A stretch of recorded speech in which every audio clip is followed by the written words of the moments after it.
વડોદરામાં હરણી બોટ દુર્ઘટનાને 1 વર્ષ પૂર્ણ થઈ ચૂક્યું છે। શહેર કોંગ્રેસે હરણી લેકથી ન્યાય યાત્રાનું આયોજન કર્યું।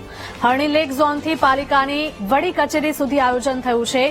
શહેર કોંગ્રેસ પ્રમુખ ઋત્વિક જોશીનું નિવેદન સામે આવ્યું। ગૃહ રાજ્યમંત્રી કોઈ ચમરબંધીને નહીં છોડવાની વાતો કરે છે। દુર્ઘટના કેસના ચમરબંધીઓ બહાર ફરી રહ્યા છે। મૃતકોના પરિવાર ન્યાય માટે ઝંખી રહ્યા છે।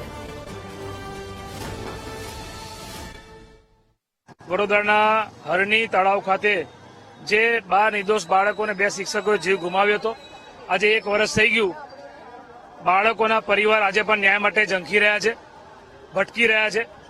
નામદાર હાઈકોર્ટે પણ જ્યારે કોર્પોરેશન સત્તાધીશોની લપડાક મારી હોય, પૂર્વ મ્યુનિસિપલ કમિશનર ડોક્ટર વિનોદ રાવણનું નામ જ્યારે કીધું હોય, ત્યારે આ સરકાર જેના ગૃહમંત્રી બોલકના ગૃહમંત્રી વડોદરામાં જ્યારે આ બનાવ બન્યો ત્યારે એસએજી હોસ્પિટલ ખાતે પોસ્ટમોર્ટમ ડિપાર્ટમેન્ટ પાસે જ્યારે પ્રેસ મીડિયાને એવું કીધું હતું કે કોઈ પણ ચમરબંધીને છોડવામાં નહીં આવે, તો ગૃહમંત્રી સાહેબ 1 વર્ષ થઈ ગયું।